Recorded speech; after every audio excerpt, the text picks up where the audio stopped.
તો જોઈએ સમાચાર વિગતવાર તો જે પ્રમાણે અમદાવાદમાં એક બાજુ અવિરત વરસાદ જોવા મળી રહ્યો છે અને તેના કારણે ક્યાંક જળબંબાકારની પરિસ્થિતિ તો જોવા મળી રહી છે, તો તેની સાથે અમદાવાદના નારણપુરા વિસ્તારમાં આવેલી એક કન્સ્ટ્રક્શન સાઇટ ઉપર દિવાલ ધસી પડવાની ઘટના સામે આવી હતી। મળતી માહિતી અનુસાર વિક્રમ ડેવલપર્સ દ્વારા નિર્માણાધીન સાઇટ ઉપર 2 દિવસ અગાઉ આ ઘટના બની હતી। જ્યારે આ ઘટનાને પગલે સ્થાનિકોમાં પણ ચિંતા જોવા મળી રહી છે, ત્યારે હવે આ મામલે અમદાવાદ મ્યુનિસિપલ કોર્પોરેશન દ્વારા શું કાર્યવાહી કરવામાં આવે છે અને જવાબદારી કોની નક્કી થશે તેવા સવાલો પણ ઊભા થઈ રહ્યા છે। અત્રે નોંધનીય છે કે આ કન્સ્ટ્રક્શન સાઇટ અગાઉ પણ વિવાદમાં આવી ચૂકી છે, જ્યારે ભૂમિપૂજન દરમિયાન વર્ષો જૂનું વૃક્ષ કાપી નાખવામાં આવ્યું હતું।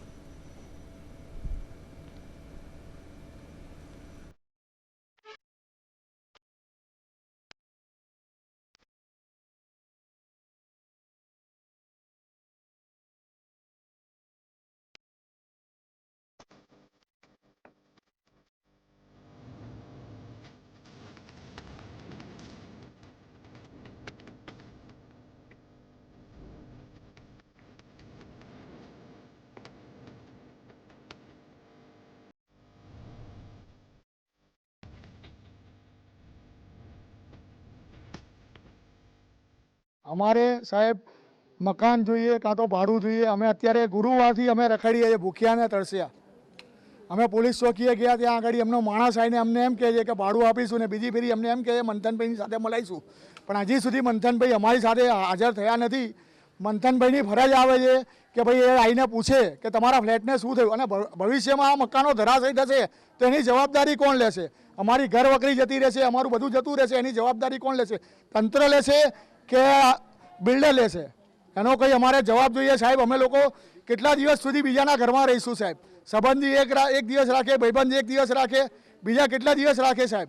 એ બી વિચારવાનું। અમે પહેરે કપડે ફરીએ છીએ ગુરુવારના, હજી સુધી અમને કોઈ એક્શન લીધી નથી, હજી સુધી મંથનભાઈ આવ્યા નથી। હાઉસિંગ બોર્ડના અધિકારીઓ અને બિલ્ડર જ આના માટે જવાબદાર છે। એ બંનેમાંથી પોતે નક્કી કરી લે કે આના માટે જવાબદાર કોણ છે, અમને અમારું વળતર મળે, અમને અમારું મકાન મળે। અત્યારે વૈકલ્પિક વ્યવસ્થા તરીકે અમને મકાન આપે અથવા તો ભાડું આપે। અહીંયા જીવનું જોખમ છે 48 પરિવારોનું, અને આ જે પણ આનું જવાબદાર વ્યક્તિ હોય, હાઉસિંગ બોર્ડ હોય કે બિલ્ડર હોય, એ અમે તપાસ કરવાની અમારી કોઈ એ નથી ને અમારે તપાસ કરવાનો ટાઈમ પણ નથી। એ પોતે નક્કી કરીને એની જવાબદારી જેની આવતી હોય એ જવાબદાર લઈ અને અમને અમારી સુવિધા આપે। અત્યારે હાલ અમારા ભારતના મૂળભૂત અધિકારોના હનન થઈ રહ્યા છે। અમારા મકાન પોતાના મકાન જઈ રહ્યા છે। અત્યારે આજે બાંધકામ કરવા માટે આજે એ લોકોએ પતરાની વોલ નાખી દીધી છે, તો અહીંયા એમ્બ્યુલન્સ પણ આવે એવી નથી। અહીંયા લગભગ 60-70થી વધુ એવી ઉંમરના લોકો રહે છે જે 60, 65, 75 વટાવી ગયા છે। એમ્બ્યુલન્સની ગમે ત્યારે જરૂર પડે, ફાયર બ્રિગેડની ગાડી અંદર આવી શકે એવી નહીં, એ રીતના પતરા અહીંયાથી 20-20 ફૂટ અંદર બહારની સાઈડ પતરા લગાવે। અમે પૂછ્યું કેમ લગાવે, તો કે ભાઈ સેફટી માટે। આ ઘટના 2 દિવસ પહેલાં મળી હતી અને મને આજે સવારે જાણ થઈ એની। મારું બી ઘર અહીંયા પાછળ જ છે, પણ હું બીજે રહું છું, તો મારી ફ્રેન્ડનો ફોન આવ્યો કે આવું થયું છે અને કોઈ જોવા આવ્યું નથી, ના બિલ્ડર કે ના મતલબ ભાજપના કાર્યકર્તા, કોર્પોરેટર એ બધા આવ્યા હતા, આવીને જતા રહ્યા હતા। હવે પ્રશ્ન એવું છે કે જે મેં તમને અરજી બતાવી એ 22/6 અમે કરેલી જ હતી, તો એનો કોઈ જવાબ હજુ સુધી બિલ્ડર તરફથી કે હાઉસિંગ બોર્ડ તરફથી અમને મળ્યો નથી। હવે એ પ્રશ્ન બી અમારો ઊભો રહ્યો। બીજો પ્રશ્ન એ છે કે આ જે બધી મહિલાઓ છે એ રોજ લાઈન રોજ ખાય છે, સિલાઈ મશીન ઉપર કામ કરવાવાળા છે, પાપડ વેણીને કરવાવાળા છે બધા, તો એનો જવાબદારી કોણ લેશે? અત્યારે સેજ જ આટલું જ ઇંચ જેટલું રહ્યું છે મકાનો અને આખું મકાન અંદર ધસી જશે તો એની જવાબદારી કોણ? બિલ્ડરની, હાઉસિંગ બોર્ડની? અમે પ્રજાને કરવાનું શું? ક્યાં જવાનું અમારે? બિલ્ડર તો આવીને એમને એમ કહી દે કે કોઈ બી હોલમાં રહી શકો। અમે એવા હોલમાં રહીએ એવા વાળા છે આ બધી પ્રજા જે પોતે કેટલા વર્ષોથી ઘર બનાવ્યું હોય?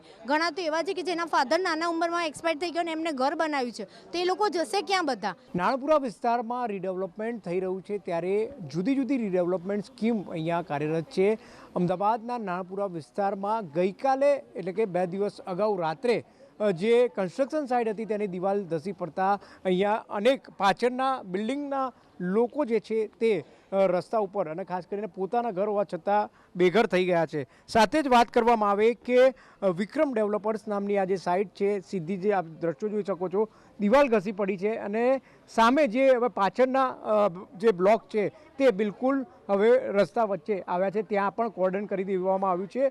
સવાલ એ થાય છે કે કન્સ્ટ્રક્શન સાઇટ થાય છે બિલકુલ યોગ્ય ગણાવી શકાય, પરંતુ કન્સ્ટ્રક્શન સાઇટનું કામ કેવું થાય છે તેના ઉપર લોકોની તેમજ અધિકારીઓની નજર હોવી જોઈએ। પાછળ જે છે તે લક્ષ્મી કૃપા તેમજ કર્ણાવતીના જે બ્લોક છે તે 2 બ્લોક અને ટોટલ 4 બ્લોક જે છે તે અત્યારે છતાં ઘરે બેઘર થયા છે. સાથે જ વાત કરવામાં આવશે ક્યારે આ ઘટના બની હતી, આપે ક્યાં ક્યાં જાણ કરી હતી? ગુરુવારે રાતે 8:30 આ ઘટના બની હતી અને ત્યારે ગવર્મેન્ટના માણસો બધા આવીને બધા ઘર ખાલી કરાવી દીધા હતા. પણ સવાલ એક જ છે કે આટલી મોટી સ્કીમ જ્યારે બિલ્ડર બનાવતો હોય તો એણે ચારે બાજુ આરસીસીની વોલ બનાવવી જોઈએ. તો એણે 3 સાઈડ બનાવી છે ને અમારા સાઈડ વોલ બનાવી નથી. લોકો અમને એવું કહે છે કે જ્યારે એણે વોલ ના બને તમારે કહેવું જોઈએ ને, તો શું બિલ્ડર અમારા કયા પ્રમાણે કામ કરે? આરસીસીની વોલ ના બનાવી એના લીધે આ વરસાદ પડ્યો અને જમીન નીચેથી ધસી ગઈ. કર્ણાવતીના 2 બ્લોક, લક્ષ્મીકૃપાના 2 બ્લોક, ટોટલ 48 ઘર આજે બેઘર થઈ ગયા છે.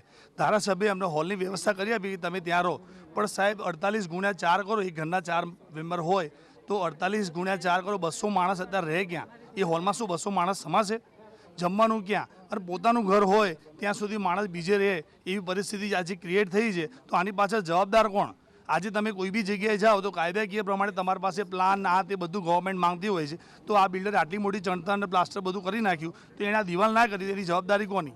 એ અમારા રહીશોની જવાબદારી છે કે બિલ્ડરે એક સ્કીમ કરે તો એમાં એને આરસીસી વોલ કરવાની કે આ વોલ કરવાની, એ અમારી તો જવાબદારી નથી.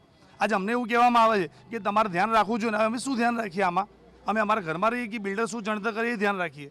આજે અમે છતાં ઘરે આજે 48 મેમ્બરો બધા બેઘર થઈ ગયા છે. આ વરસાદનો મોસમ છે, નાના બાળકો છે, વૃદ્ધો છે, એ બધાની જવાબદારી કોની? એક બેનનું હમણાં બીપી લો થઈ ગયું, એમને ત્યાં લઈ ગયા દવાખાને. તો આ બધું જે ઘટના થઈ રહી છે એની પાછળ પ્રશાસનની સપોર્ટ શું અમને? જે બિલકુલ વાત કરવામાં આવે કે જે પ્રમાણે અહીંયા સામાન્ય વર્ગના લોકો જ્યારે રહેતા હોય ત્યારે અધિકારીઓ તેવું કહી રહ્યા છે કે તમારી જવાબદારી. તો અધિકારીઓની કામગીરીની જવાબદારી શું સામાન્ય લોકોની છે? લોકો અહીંયા પોતાના ઘર હોવા છતાં પણ બેઘર છે. શું કહેશો બેન આપા? हम लोग ये पड़ा ने एकदम બધા लोग नीचे उतर्યા તો પગ રસ્યા પૂરો પગ તૂટી ગયો. બિલકુલ જે પ્રમાણે લોકો જે છે તે અત્યારે બેઘર થયા છે ત્યારે તંત્રને એક સવાલ છે, કોર્પોરેશનની કામગીરી જો સામાન્ય લોકોએ કરવાની છે, સાથે જ જો વાત કરવામાં આવે જો સામાન્ય લોકોએ જ આ બધી જવાબદારી હોય તો કોર્પોરેશનના અધિકારીઓ મફતનો પગાર લે છે, તે એક પ્રશ્ન છે. સાથે જ વાત કરવામાં આવે કે અનેક લોકો જે અહીંયા છે તેમની સાથે પણ વાત કરીશું, કારણ કે છતાં ઘરે તે લોકોને અન્ય જગ્યાએ રહેવાનું છે. શું બિલ્ડર તે લોકોને વળતર આપશે તે પણ એક સવાલ છે. શું કહેશો જે પ્રમાણે સમગ્ર ઘટના બની છે? અગાઉ પણ આ વિવાદમાં આવી હતી, મોટો પીપળો હતો, વર્ષો જૂનો પીપળો, તે પણ કાપી નાખ્યો હતો અને અત્યારે અહીંયા દિવાલ કર્યા વગર જમીન ઘસી ગઈ છે. જે 48 લોકોને જે હેરાન થાય છે તેને શું કહેવું છે? જો સૌથી પહેલાં તો આ પ્રોજેક્ટની અંદર જે રોડ ટીપીના રોડ હોય ને એ રોડને ખુલ્લા જ રાખવા પડે. તો સૌથી પહેલાં બિલ્ડરની ભૂલ એ છે અહીંયા આગળ જે મને ધ્યાનમાં આવે છે કે અડધો રોડ એમને કેપ્ચર કરી લીધો છે. તો સૌથી પહેલાં નિયમોનો ભંગ થયો છે. જો નિયમોનો ભંગ થયો તો હાઉસિંગ બોર્ડની જે આ રીડેવલપમેન્ટ સ્કીમ છે તો તેમના અધિકારીઓ અહીંયા આવીને ધ્યાન શું આપ્યું? તો હાઉસિંગ બોર્ડના કાર્યપાલક ઇજનેર અને મુખ્ય ઇજનેર સૌથી પહેલાં જવાબદાર છે કે એ લોકોએ આ વસ્તુનું A to Z નિરીક્ષણ કરવું જોઈએ. એને ધ્યાનમાં રાખીને અહીંયા આગળ ડાયાફ્રામ વોલ અહીંયા જે લેવલ છે તેના કરતાં 2-4 ફૂટ ઉપર બનાવવી જોઈએ. એને ક્રોસ સેક્શન સપોર્ટ મારવા જોઈએ જેથી કરીને બાજુની સોસાયટીને કોઈ નુકસાન ના થાય. અત્યારે પરિસ્થિતિ એવી છે કે બિલ્ડર અને રીડેવલપમેન્ટ પ્રોજેક્ટ થશે એ લોકોને ફાયદો મળશે, પણ એમના વાંકે આ નિર્દોષ પ્રજા છે એને તકલીફ પડી રહી છે. તો આ બધી જ પ્રજાને જે તકલીફ પડે છે એનું જે દિવસથી તકલીફ પડે ને પાછા અહીંયા રહેવા આવે સલામતી સાથે ત્યાં સુધીનો તમામ ખર્ચો યોગ્ય સુવિધા સાથે બિલ્ડર અને હાઉસિંગ બોર્ડે ભોગવવો જોઈએ. આ મારું સ્પષ્ટ માનવું છે. અને પ્રજાને આ રીતે નિર્દોષ પ્રજાને કોઈ બીજાના લાભથી દંડાય નહીં. આ એક પ્રકારનો દંડ જ છે. ચોક્કસ આપ શું કહી રહ્યા છો? જે પ્રમાણે અહીંયા ગટરની કામગીરી ચાલતી હતી, શું ગટરની કામ ચાલતું હતું ને ત્યારે જ અમે કીધું હતું કે ગટરનું કામ ચાલે છે. અત્યારે અમે બધું ખાડું એટલો ખોદ્યું હતું કે બધું એમ ઠેઠ ઘરને આગળ ખોદ્યું ને એટલે ના જ પાડ્યું હતું કે નહીં ખોદતા, તમે મારા નાના છોકરા છે ત્યારે જ કીધું હતું. બિલ્ડરવાળે કીધું હતું કે આ જિમ્મેદારી મારી જ છે કે આ જિમ્મેદારી મારી છે કે જે હશે આ હું કરીશ. અત્યારે કોઈ નહીં કરતું. અમે અત્યારે પડ્યું નહીં ત્યારે અમે છોકરાને લઈને ખાલી ભાગતા રહ્યા, કંઈ પૈસા બીજા કંઈ જ નહીં લીધા. અમે બધું કેવી રીતે જવાનું? અંદર જવાની જ જગ્યા નહીં. અમે ક્યાં રહેવાનું? અમે સંબંધી ઘરે ક્યાં કેટલા દિવસ રહીએ? જે બિલકુલ વાત કરવામાં આવે તો ક્યાંક ને ક્યાંક સત્તાધીશોએ પણ આ વાત છુપાવી છે. ક્યાંક ને ક્યાંક વાત કરવામાં આવે કે કોર્પોરેટરો હોય કે પછી ધારાસભ્ય હોય, તમામ લોકોએ આ વાત છુપાવી છે. 48 લોકો કે જેમના પોતાના ઘર છે છતાં અત્યારે જે તે કહી શકાય કે લોકો બેઘર થઈ ગયા છે. ક્યાંક ને ક્યાંક બિલ્ડરને છાવરવામાં આવી રહ્યો છે તેવું ચોક્કસ લાગી રહ્યું છે, કારણ કે જે પ્રમાણે સમગ્ર બાબતને લઈને જે ટ્રાન્સપરન્સી હોવી જોઈએ તે નથી અને અહીંયા લોકોને ખૂબ જ હાલાકી પડે છે. હવે પોતાના ઘર છે છતાં પણ ભાડે તે લોકોએ રહેવા જવું પડશે. તો આ બધું ભાડું કોણ ચૂકવશે? સરકાર ચૂકવશે કે પછી બિલ્ડર ચૂકવશે તે એક પ્રશ્ન છે, પરંતુ તે લોકોને ન્યાય મળે તેમની એક માંગ છે.